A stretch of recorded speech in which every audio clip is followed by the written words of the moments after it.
Emily, thank you so much for coming on our show. We're super excited to have you here. I've been looking forward to this conversation for a couple weeks now because we've been talking on Instagram. And really, before we dive on in, I'd love for you to introduce yourself to our audience and listeners. Yeah, for sure. And thanks for having me. I'm excited to share my story. I'm Emily. I live in Ontario, Canada, like Toronto kind of area.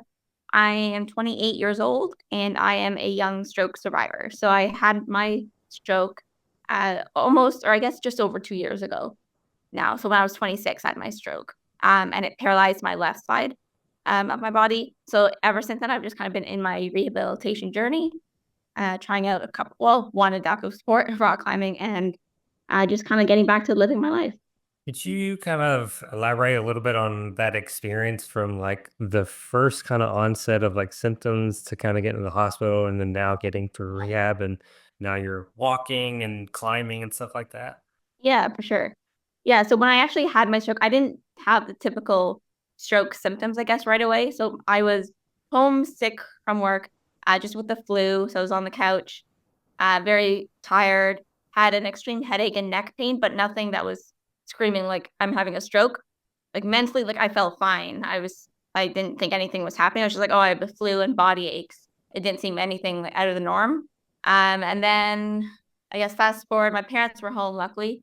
Um, and it only happened when I got up to try to walk to the bathroom, and then I needed help walking there because I was so weak. And then my arm was kind of the droopiness, and weak, and I couldn't lift it. And then my parents were like, okay, something's up. So then we called, and the ambulance came. But because we don't know how long the stroke was actually happening for, I was not in that time frame to get the like clot busting drug. Yeah. So so I got rushed to a trauma center in Toronto. And there they did like a procedure where they went in through my thigh and removed the clot in my neck and my brain. So they removed them. And then I went back to my local hospital where I stayed for just over a month for inpatient. Um, but yeah, so I had what they call a carotid artery dissection. That was in my right side of my neck and brain. And then so it affected my left side of my body. What was kind of going through your head this entire time? Oh God. I was stubborn at first. Like my parents were like, oh, should we call the ambulance? And I was like, hell no. No, I hate attention. And I was like, I feel fine. I'm like, there's no need to waste their time and call them. Like I just had the flu. So really I felt okay mentally and I didn't really think anything of it. I didn't think anything was wrong. But once I got in the ambulance, it's kind of where it hit me where I was like, okay, maybe something is off here. And then getting to the hospital was kind of all eyes on me. And I was like, oh God. Um, and that's when I was like, shit, what's happening? So yeah, kind of it's hard. Honestly, it's all kind of a blur that day. But thinking back, yeah, I really didn't think anything was wrong other than just having the flu. So it was a weird kind of situation because I was so young. So it's a weird um to have a stroke. You don't really hear of many 26-year-olds having a stroke or yeah, having a stroke at 26. But yeah, definitely a Yeah. scary experience. But No, you're right. And I think it's because that's what I'm learning kind of in my physical therapy education too, is like mhm. younger and younger adults are starting to have strokes. And it's, Yeah, I know it's I don't know insane. if it's like one thing, a bunch of things. So many things can lead to it, Yeah, there's a unfortunately. lot of different theories going on that why, but even like young children or like in utero, you can have a stroke. Oh, yeah, you're right. Yeah, so it's crazy, but it's not the typical like a young stroke survivor is anywhere under 65, but that's such a huge range. So any like support groups I'm a part of have been under 65. I'm like, well, I don't really fit in that category. Well, I do, but it's I don't really connect to the 50-year-olds. But Not yet, anyways. You gotta go to yeah, yours. yeah, getting there, getting up there. You and me both. That's all right. We'll earn it one day. Oh yeah. You mentioned, and I can imagine that that was obviously a scary experience, and you said that. And was there something that you were kind of holding on to, or did you kind of accept reality and knew that there was, you could come back from this? I mean, deep down, I always like I tried to stay hopeful that I could come back from this. I think at the time I didn't really understand what was happening. Like maybe they had said, okay, like this, yeah, you might be having a stroke, in the ambulance, but I didn't really I didn't have much knowledge about what a stroke really meant at that time. So I think once I kind of got to the hospital and everything kind of got settled, then I was like, okay, is this my new reality, or um, can I come back from this? So I did have, or I still have quite a positive, I'd say, mindset about the whole thing. But I for sure have had my dark days, as we all do. But yeah, generally I've had like the best support system too. Like my family and friends have been amazing, which has been very helpful. Yes, it's great to have a community then, which is something we're definitely going to talk about with the climbing Oh community. yeah, for sure. Yeah, no, they've been great. I don't think there was a day in the hospital that went by without either one of my parents or siblings being there with me, which was really good. It's incredible you have that. Mhm. So, you're kind of going in, you realize that, hey, you have some paralysis on that left side. You start to go to inpatient rehab. I'm really curious, what was it like the first time you took an independent step? Because it just seems like such a monumental thing for anybody is being able to walk. Yeah. So I remember, yeah, I was in inpatient physio. Um, I think so. My stroke was end of November, 2022, and then I think I took my first steps assisted beginning of January. I want to say of 2023. So I remember being in like the inpatient gym, and I had like my sister, I think, was behind me with a wheelchair, kind of following, and you need to sit. And I remember I used like a quad cane, and I had two physiotherapists on like one on either side of me. It was scary as hell, if I'm gonna be honest, to take a step because I didn't really trust my left leg at all. I thought I would just buckle and fall. But with the support of the physiotherapist, and my sister was recording me the whole time because my mom wasn't there to see it, so she wanted to be able to show her. But yeah, it was scary for sure. But after doing it, it was uh, quite like emotional, I guess. But in like I don't know, it's just like I was like, oh, I can walk, okay. And then I think from there is when I was like, okay, things can get better. So that was kind of like a turning point. It's like, oh, I can take these steps. Let's do this. Yeah, I think so. And then from there, I was like, huh, I'm not bound to a wheelchair. I can still do things. I can walk. So then it was just a matter of getting my strength back and practicing walking. I still don't walk. I mean, amazing. It's not the most graceful, but it's getting there. Much better than where I started. So There's always up, right? You got this. yeah, exactly. So how do you transition from kind of like that into rock climbing? So actually, the physio place I go to currently, outpatient, um, they are like a sponsor for the Canadian Adaptive Climbing Society. So yes, so I had the opportunity to go to like a free tryout session in Toronto, with my physio group, which was awesome. And then from there, they also ran a 6 week free program through a gym that's more local to where I live.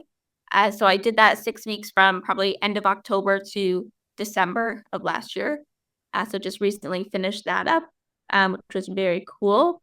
Opportunity was great. Such an awesome community of people too. Like everyone's just so like cheering everyone on. It's great. And then yeah, so I think I'm hoping to start it up in the next month again, but now I will be paying out of pocket for it, obviously. Um, but working with an OT to kind of work on those goals. But yeah, so since I'm less side affected, I call it like my pirate hook. So they put like a strap on my wrist and then my fingers go around like the hook, obviously. Just so I can, because I have like shoulder mobility enough to climb and hook my arm onto. It's just my fine motor and my grip mostly. So the hook allows me to still get that movement and then hook on and climb. And then my left foot is pretty okay to support me. But yeah, it's a really cool opportunity climbing. I really enjoy it. And I think because I didn't do it before my stroke, other than the odd like kid's birthday party growing up, it was something completely new to me. So I didn't have anything to compare it to pre-stroke versus like so I was a soccer player before my stroke. Um, versus so now if I were to try, I don't know, adaptive soccer, however that works, I think it would be difficult because I would have in the back of my head that comparison of, well, I'm not playing like I used to versus rock climbing is something completely new to me. So it's something that I'm like, oh, I can do this. So yeah, it's kind of opened my eyes to the world of adaptive sports. And I'm interested to see what else is out there, I think. I think that's a big factor you mentioned, right? Going back to a sport you played before having this stroke and then Mhm. having that comparison. But then like Right. climbing, because climbing is the best sport ever, and we're gonna still get through this conversation, All right. is you're surrounded, not only are you able to see what you can do and there's only room for growth, but at the same time you have that community. And to Yeah. me, that's the biggest thing when it comes to climbing is the community itself. And as Yeah. having spoken to some adaptive climbers from Canada before, I could just see how incredible it is in the area Mm. where you're at. Yeah, no, it was incredible. All the different people and all their abilities, still being able to climb, insane. Yeah, when you're on the wall, I find it was a good kind of like mindfulness, almost like when you're up there, you can't think about all the other shit going on in your life, right? You're only thinking about being on the wall and getting to the top of the wall. So you have nothing else really going on in your head. So I found it was also a good kind of like mental coping as well, rock climbing. So I really like that aspect of it too. But yeah, mostly just honestly the people are incredible. And I want to go back and just see everyone who I was rock climbing with and the people that work there were amazing. Yeah, I'm excited to get back on the wall. You got the climbing bug. Uh-oh. Yeah. No, I think you really pinpointed what makes climbing very unique is just whenever you're climbing and you're kind of in that, it's all very external focused versus and a lot of the external stuff goes away. Like you said, it is mental and physical at the same time. But I think it just brings Right. you, it gives you that body awareness, which we all need, and then kind of that solitude within a community too. Yeah, for sure. Yeah, and climbing, it was for sure. I mean, it's hard as hell, especially being someone who I had never like climbed before. It takes a lot of strength to do that. So kudos to anyone out there who is a climber. But yeah, no, I definitely had my fair share of cursing up at the wall. It's not easy, but it's definitely worth it. So anyone out there who is thinking about it, I'd say definitely, yeah, try climbing, adaptive climbing. Yeah, it's incredible what it does for you. So What was like the first time touching rock and like getting ready to go up and climb? honestly scary. I was kind of afraid to lift off. You kind of it's weird like not being on the ground, right? Um and especially because my sense of balance is off since the stroke and all that. So I was already a little concerned. But as soon as I kind of got that, my right arm is still strong now, obviously, thankfully. So as soon as I kind of got my right arm on and could get up, I got a couple rocks up, and then I was like, oh, okay. And at first, I did it with like the counterbalance, so it's much easier when I had the off that weight. And then slowly, I worked up to being able to do it without the counterbalance as well, which was very difficult, but damn good workout for the whole body. Have you taken a fall yet? Luckily, no. I mean, I've had a few spins out. I don't know. I don't know all the rock climbing lingo yet. Still pretty new, but no falls. Okay. Knock on wood. But yeah, Falls are fun. how do they? They can be. You're probably doing a lot of top rope, which is the rope comes above you and you clip into that Yeah, and you go up. And did you have someone belaying you? yeah. I'd play. Yeah, Okay, no. yeah. Bouldering yet. Is that's the word, right? Yeah, yeah. So you know the Yeah, lingo. no. Yeah, no. I didn't. Haven't tried that yet. I don't know how that would work out with my hook yet, but One maybe day. we'll work up to it. See one day. But yeah, just the belaying, I guess, for now. Do you think it was helpful to kind of be around other adaptive people like as you're kind of progressing and getting into climbing? I think so. Yeah, and for sure, like it was intimidating going to the first try out session. I remember when I saw other people with in wheelchairs or with walking mobility aids. I was like, okay, I'm not like the odd man out here. So I felt a little more welcoming, and I wasn't as intimidated going to this scary rock climbing gym. And then I saw these badass people in wheelchairs climbing up the wall. I was like, okay, well, if they can do it, then I sure as hell can at least try. So I think, yeah, just seeing everyone else give it a go, and I was like, okay, let's do this. So why do you think it's important for someone that's gone through like a life change to immerse himself in the community like you did? Honestly, I think the community is what kind of makes or break your experience. I think without the community, you can feel very alone and isolated. I think the community in general is really important to have for any brain injury survivor, spinal cord injury. Um, yeah, so I've been a part of a couple different support groups virtually, and then I've met a few in-person people through physio in the hospital that have had sustained brain injuries or spinal cord injuries as well. So I helped create a young stroke survivor support group with March of Dimes Canada virtually. So that's for anyone under the age of 40 who's had a stroke.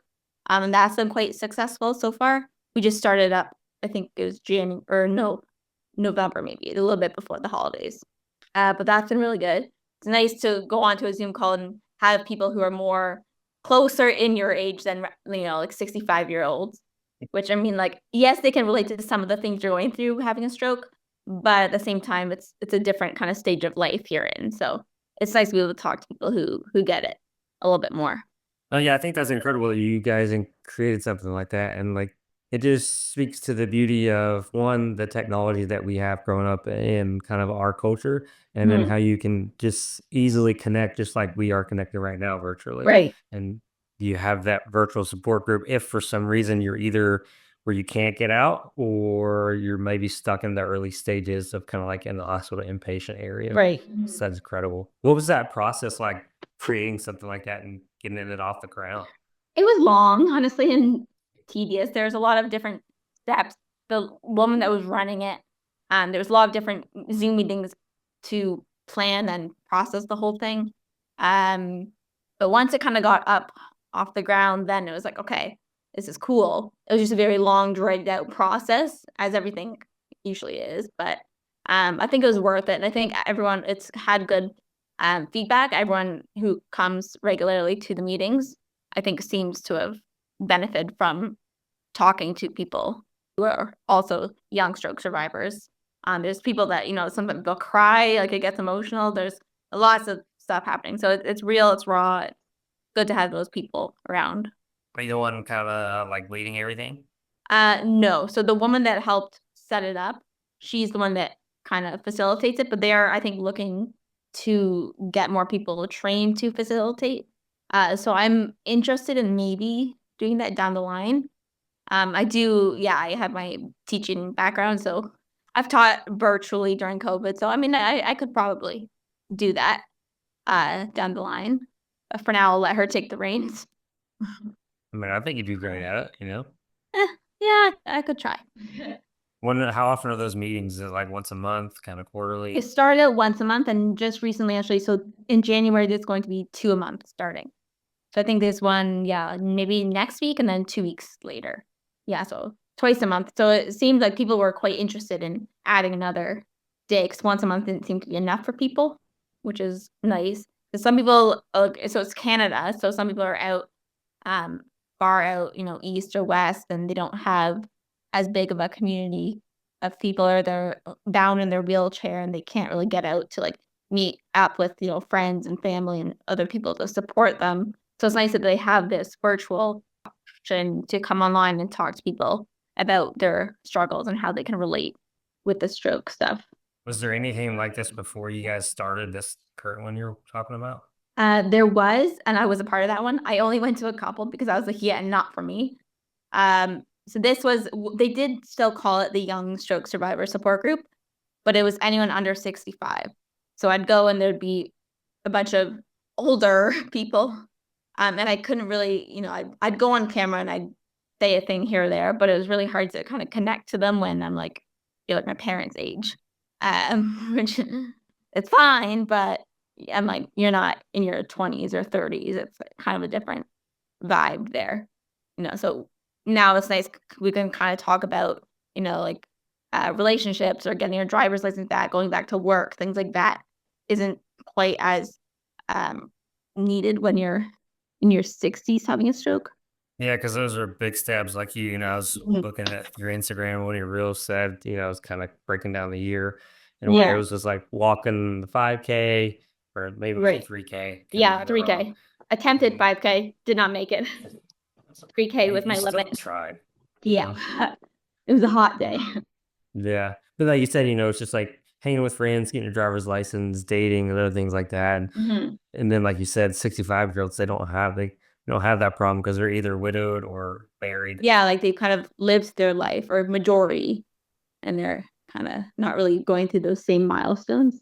Could you walk us through how it's kind of been for you adapting to the new life situation in some of those scenarios? Yeah, so I got my driver's license back, which has been huge.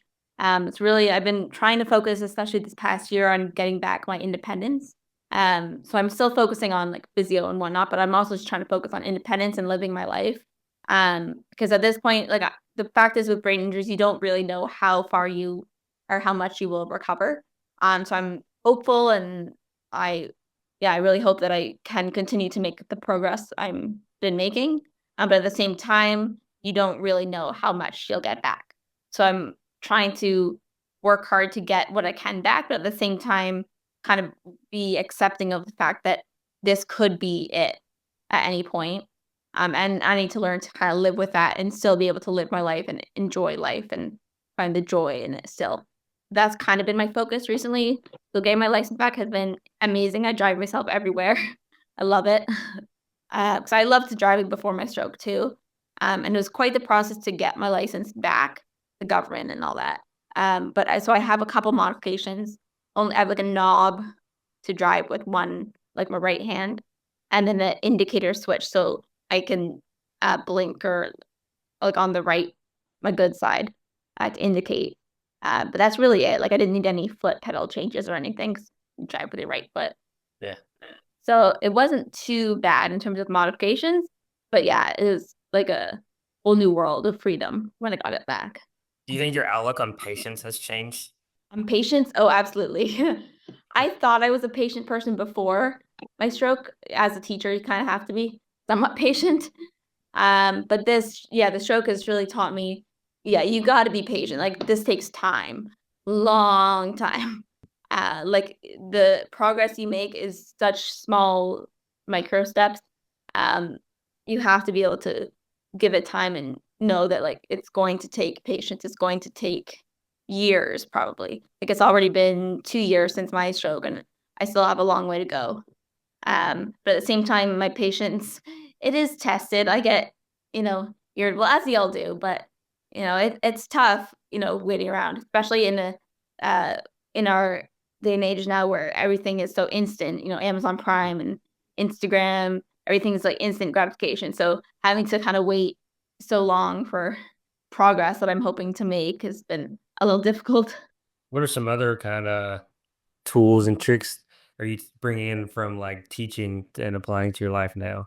And, we talked about patience, which is kind of a virtue, I'd say, of a teacher. So, what are some other things you're kind of bringing in? And you're like, oh, this could actually apply to this. I think I know, like, in teaching, we talked a lot about, like, when I was in teachers college, I like growth mindset and resiliencies. I think that has really kinda come into play quite a bit since my stroke, about being able to kind of bounce back from situations like this.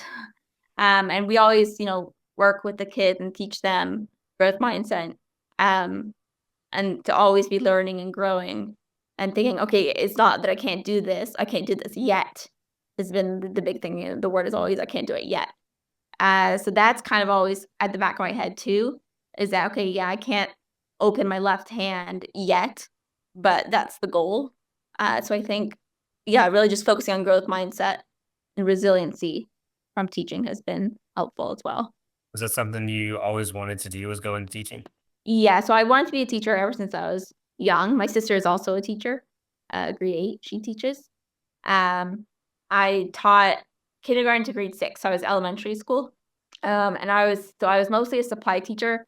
I did a couple like LTOs for anyone who is not familiar with the Ontario school system. That's just a long-term occasional position. So I taught like a special education class for a year. I taught grade 6 for a year. Um, and yeah, I prefer the younger ones, I think, to some degree, or at least maybe like grade 3, 4. They have a little bit more independence, but um, yeah, it's a tough job, I'll say that. I'm not 100% sure about whether or not I'll go back yet. I'm still kinda trying to figure out my career options and next steps, but I'm glad I started out that way. So, why'd you want to be a teacher? Like, what just pulled you into that career path, you think? Honestly, I've always loved working with kids. I always had a lot of younger, like cousins growing up. I have a younger brother. I worked at a summer camp for probably a good 10, 11 years. So I've always worked with kids. Um, Even in the school, like I would volunteer in like the kindergarten classrooms or whatever. So I just always knew I wanted to work with kids. And so that seemed to be the best option for me. And I think too, with my sister being in the career as well, it's kind of like I knew more about it, so it seemed like an easy fit. And then yeah, so now I'm deciding, do I still want to teach? Because teaching now is very different than teaching before, kind of post pandemic, as well as with all this technology now. Teaching is a bit insane, but it's stressful. It's stressful teaching even before my stroke. So now being a disabled teacher, who knows? We'll see. But I still love kids, and I think I would want to do something working with kids, but maybe just not like a homeroom teacher with a class of 30 kids. That might be too much. But something still working with kids or working with kids with disabilities, brain injuries, something like that, mentoring them on resiliency, that kind of thing. So I'm still kind of workshopping some ideas about where my life is going. So we shall see. Same here, so I get Yeah. it. We've got time. Yeah, right. What? So why the younger generation? I'm just curious because like I've worked in peds a little bit, or kind of like had exposure to it, and so to me, it's just the energy and the curiosity that they have. Yeah, no, I love their curiosity and energy, and they're just so innocent and open to everything. Whereas adults now can be a little more closed-minded. And they're just fun and they're adorable, and I love just being around them. I tend to be quite an anxious person, and I found when I was in front of the kids teaching, I was less anxious versus talking to like a room of adults per se, or like colleagues was a little different because the kids felt less judgmental almost. I'd agree with that. Yeah. So I'm like, it's like they were like my safety. It's like, okay, I can be a little more free in front of them. The young ones, at least. As they got older, then it gets a little, they don't have much filters, but I feel like the young ones don't have much filters either. I mean, they just say the yeah, wildest that's true. things. Yeah, depends on the kid. Yeah. No, my grade sixes for sure, though, Mhm. lost their filter. Well, yeah, and I want to circle back because you were talking about working with it seemed like special education, and so Yeah. just to clarify, was that all you worked with, or was it just like a portion of your time as a teacher you did that? So it was for a full year. I taught as a class of, I had maybe 5 students, and they were all on the autism spectrum.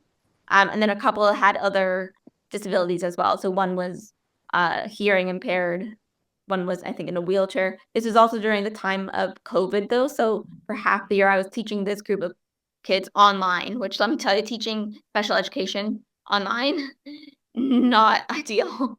But yeah, no, that was probably my favorite year teaching. Just the students themselves were incredible. And then the support I had working with the EAs was also so rewarding. And I loved that year. So there are like, I've had positive teaching experiences, and then I've had experiences where it's not so positive and I go on stress leave. And then 6 months later, I have a stroke, but that was, But I really admire that you worked with that population because a friend of mine, his wife does Mhm. it, and that is a tough one. And then you, like you said, you have to have that patience that we, kind of go back to. But yes, I really admire you doing Mhm. that. So that's awesome. I love Yeah, that we're no, it's talking my about it. favorite class. Yeah, no, I loved it. It really makes a difference though. The EAs, like the support team that you work with, they make it or break it for you. But I had great EAs working with me, so it was incredible. So as you kind of think about maybe getting back to teaching, because we mentioned that you are tutoring at least one child, at least before we really started the conversation. Yeah, Do you have kind of an idea, or you're like, I'm just gonna see where kind of the winds take me? kind of in that, and I'll see what happens area right now. But I still think I want to work with kids, but in smaller groups or a different kind of setting rather than the public school system. I'm not sure. That's very different and difficult than it used to be. And I think now with my added, disability on top of everything would be a lot to handle.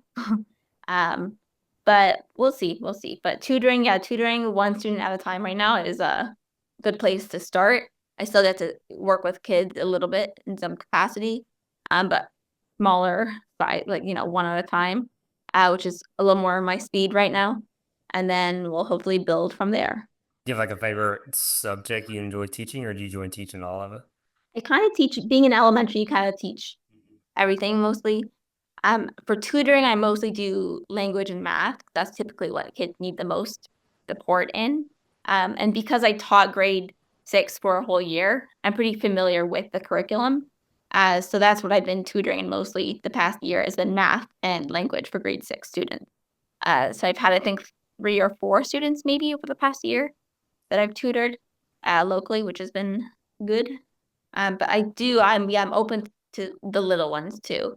I'd like to hopefully get a new student in the next couple months, and add to my schedule because it's not a whole lot of money, but it's something. Well, I mean, I think it's great though because you're set up in a way that like you are making money, so you're working towards that independence, which I think is a Hmm. big thing for anybody having independence, right? I mean, it's such a great thing to have all around. Yeah, for sure. It's something that you really take for granted before, and then when it's stripped from you, you're like, oh shit. So, what are some other passions you're pursuing besides rock climbing and teaching and tutoring and things like that? Yeah. Um, Honestly, so even before the show, I was very much a homebody. I like my alone time. I'm very much into like more creative ventures like photography, or I've been trying to get into like watercolor painting recently. Things that I'm trying to get more hobbies that I can do one-handed. I can still enjoy my life and find passions I can do. I was very active before my stroke, so I played soccer. I ran quite a bit. I ran a half marathon. Um, so now it's just kind of my abilities have changed, so my hobbies have also kind of changed as well. The rock climbing is something that been able to adapt to, which is so cool. And I want to see what other adaptive sports I'm able to pursue. But for now, rock climbing is my main athletic, I guess, hobby. I have a dog at home, so I love hanging out with my dog and just being with friends, cottages in the summer. I don't know. It's yeah, really just my focus right now is just kind of doing anything that makes me happy, staying connected to friends and family, and just the community in general. Yeah. Photography sounds really incredible. Yeah, no, I have a professional camera. I've had it for years. Never actually learned how to use it. I just kind of try my best, see what happens. But yeah, no, I've always been more on like the artsy side of things, I guess. So yeah, like I love concerts, movies, that kind of thing, art, scrapbooking. It's just now with the art, it's a little more difficult to do things with only one hand. So painting is something that I can, manage with my dominant hand. Luckily, I was right-handed before my stroke, so that's my good hand now. So I am able to do a lot with that hand. But you really get to learn just how much you need two hands to do. And then suddenly, yeah, you're not able to use your one arm, and you're like, oh, even like putting my hair up, things like that. I'm like, oh crap. So it really kind of puts things into perspective for sure. How's the painting going? I feel like watercolor would be a little challenging. Yeah, no, I literally just started like I maybe for Christmas I did some watercolor painting Christmas cards homemade, which it was fun. I would say it's just like relaxing to me and something to kind of take my mind off of everything. And then I got a new kit, like a nice kit of watercolor paints for Christmas. So I will be starting it this year, but have not opened it yet. So that'll be a TBD. Do you like to paint like everything, anything, or is it more like landscapes and stuff like that? Or are you I just kind say of more create like what's in your yeah, mind? more like landscapes. Mhm. A lot of my Christmas cards were like Christmas trees, snowmen, outdoorsy things. I could not paint a person if my life depended on it. I don't think. Not yet. Yeah, I wouldn't consider myself an artist, but I enjoy the artistic process. Hmm. What about do you enjoy? Pardon? What about that process do you enjoy? I think just the freedom and the creativity. I've always been a creative person and enjoyed kind of making art and making things beautiful. Like I love same with like the photography. I like the editing process too. Um, I don't know. I like having that kind of control of what things can turn out to be and my vision coming to life. I like that you say I like the control part. and then how you can like express it the way you think of it in your head with Mhm. creative that you have going on. And so I'm curious, do you, because I do this myself sometimes, is like I get trapped in the perfectionist part of it. Yeah. I envision it one way and then it's not exactly that way. And then you get like frustrated. Do you have that too? Oh, yeah. No, I'm definitely a perfectionist in that sense. I've been getting better, I feel like, but I definitely yeah, I like things a certain way, and then I get frustrated when it doesn't look the way I want it to, but I think, yeah, definitely the back to the control piece as well. I think this since the stroke, I've realized that, um, I don't like not having control, and the stroke was something that I didn't have any control over. So any other place in my life where I can have that control back, I think I kinda gravitate towards those things.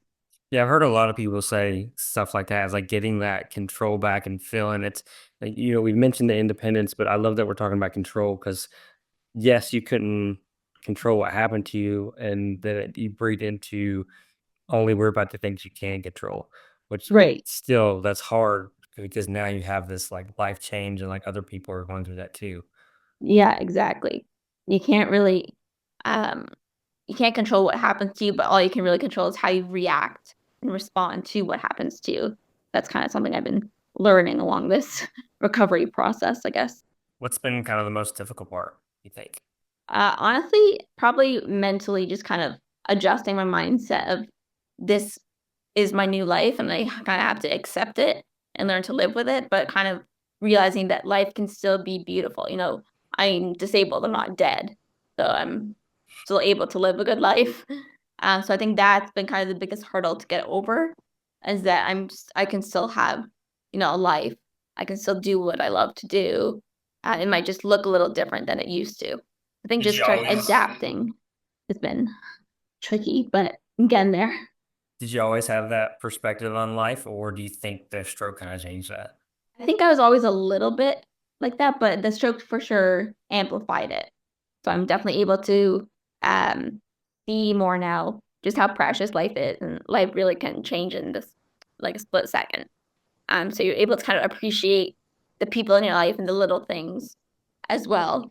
Um, and yeah, no, it really shifts your focus of what you used to think was important in life, and now you're like, well, I almost died, so now those things don't seem as important as they used to be. So the focus is really, yeah, just on living a happy life right now and trying my best to get back to as best I can to back to where I was. I know I'll never be the same, but I'd like to, at least try to get as far as I can. So, what kind of this is like a big question. What kind of legacy do you think you want to leave? Oof, man. Okay. Legacy. So I think really just what I want people to kind of learn, I guess, or from my story is that no matter what life really throws at you, there's always a way back to hope and happiness. And that you can always find strength and come back from that.